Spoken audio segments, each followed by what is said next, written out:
Good morning, students. With English grammar, page number 110.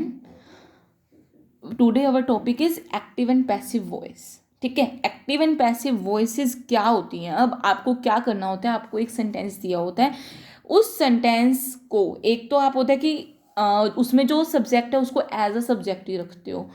एक हो जाता है कि आप उसको सब्जेक्ट को ऑब्जेक्ट बना देते हो और ऑब्जेक्ट को सब्जेक्ट बना देते हो। For example, Rita stitch the dress, Rita ने ड्रेस को सिला, ड्रेस सिली। ठीक है, रीता यहाँ पर क्या है, सब्जेक्ट है। रीता ने ड्रेस सिली।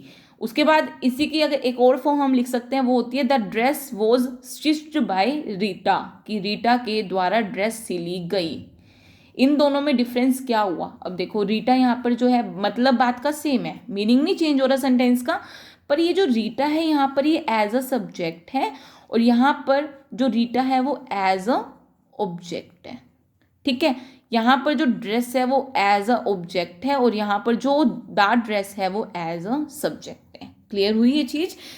तो देखो, the subject of the sentences are the doers of the action. जब काम को करने वाले जो है वो सब्जेक्ट हो, मतलब रीटा काम को कर रही है, काम को करने वाली इसमें सब्जेक्ट है।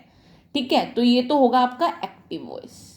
जब जो सेंटेंसेस हैं उसमें रिसीवर ऑफ द एक्शन जो है वो सब्जेक्ट हो। अब रिसीव कौन कर रहा है? The dress. द ड्रेस इसमें रिसीव कर रही है और काम किसके द्वारा किया गया? रीटा के द्वारा। तो सब्जेक्ट क्या होगा इसमें? The dress. तो ये वाला जो सेंटेंस होगा ये होगा आपका पैसिव वॉइस। ठीक है, जब काम करने वाला ही उस सेंटेंस का सब्जेक्ट होता है तो वो एक्टिव वॉइस होती है। और अगर काम जिसके लिए किया जा रहा है या जो काम किया जा रहा है, जो रिसीवर होता है, अगर वो आपका सब्जेक्ट बन जाए तो वो पैसिव वॉइस होता है।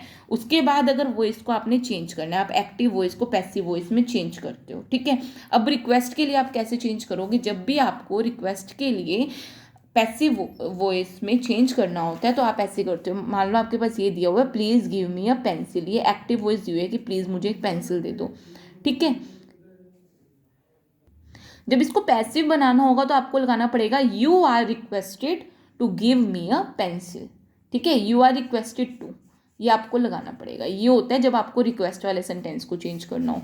अब आती है बात कमांड्स की। कमांड्स होते हैं जब आप किसी को ऑर्डर देते हो। ठीक है, ये वाले सेंटेंसेज होते हैं। जैसे सिंपली सेंटेंस बोलो, आप ऑर्डर के वे में बोल रहे हो, उसमें आप लेट को यूज़ करते हो। जैसे कीप द बुक, ये है एक्टिव वॉइस। अगर आपको इसको पैसिव बनाना तो क्या बनाओगे? लेट लगा दोगे, उसके बाद लेट द बुक बी, फिर कीप का कैप्ट हो जाएगा, कैप्ट बाय यू। अब यहाँ पर हमेशा लास्ट में बाय यू आएगा क्योंकि आप कमांड अपने आप को नहीं देते, कमांड आप सामने वाले को ही देते हो, तो यू आएगा वहाँ पे या कोई नेम आता है। नाउ क्वेश्चंस की अगर हम बात करते हैं, देखो पैसिव वॉइस को क्वेश्चनिंग फॉर्म में भी लिख सकते हो। एक्टिव वॉइस में आपको दिया हुआ है are my words encouraging you. ठीक है, तो यहाँ से क्या बनेगा? आर यू, यू के साथ अब ये क्या लगा हुआ है? आईएनजी लगा हुआ है ना इसमें, तो आएगा यहाँ पे being encouraged by my words, this are the rules. ठीक है, अब देखो इसमें कुछ चीज़ें आपको ध्यान में रखनी है। जब आपको एक्टिव को पैसिव में चेंज करना है, कुछ चीज़ों का ध्यान रखना होता है। The object in the active voice become the subject in the passive voice. जो एक्टिव वॉइस में ऑब्जेक्ट होता है वो पैसिव में जाकर सब्जेक्ट बन जाता है। जो वर्ब है वो बी प्लस पास्ट फॉर्म से चेंज होती है और जो मीनिंग है सेंटेंस का वो चेंज नहीं होना चाहिए। जो पैसिव वॉइस में सेंटेंस है वो डूअर बन जाना चाहिए, एक्टिव वॉइस में जाने के बाद एक्शन का डूअर बन जाना चाहिए। टेंस चेंज नहीं करना होता पैसिव वॉइस में।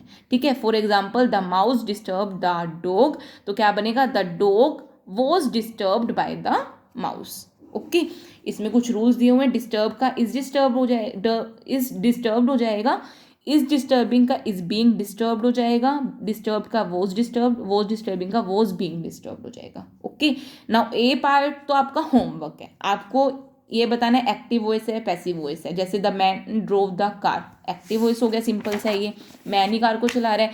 The plants were watered by old lady, अब प्लांट्स ऑब्जेक्ट है, वो ओल्ड लेडी उसको वोटर कर रही है तो वो पैसिव वॉइस हो जाएगा। ओके, बी पार्ट करा रही हूँ मैं आपको। Filling the blanks to complete the sentences, blanks को फिल करना है, सेंटेंसेज कंप्लीट करने हैं और आपको ये लिखना है कि एक्टिव है पैसिव है। The boy dash the glass, इसमें से फिल करना है तो आप फर्स्ट में फिल करोगे broke, the boy broke the glass, तो डूअर जो है वो ये एक्शन को कर रहा है, तो ये एक्टिव वॉइस.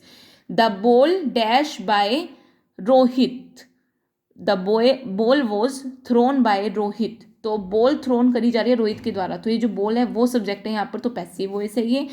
द पार्क, इसी तरह से बाकी सारे हैं. The park was cleaned by the children, passive voice. We bought the tickets, active voice. The room was decorated by me, passive voice. Reena opened the door, active voice. Please sit on the chair, active voice. Okay, and COD part जो है वो आपको नहीं करने हैं.